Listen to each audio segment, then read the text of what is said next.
শ্রীমদ্ ভগবদ গীতা সাংখ্য যোগ শ্লোক সংখ্যা 14।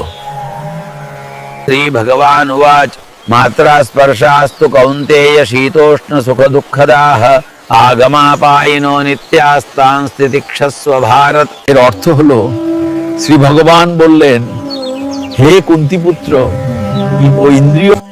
ইন্দ্রিয় বিষয়ের সংযোগের ফলে সুখ ও দুঃখের ক্ষণস্থায়ী অনুভূতির উদ্ভব হয়।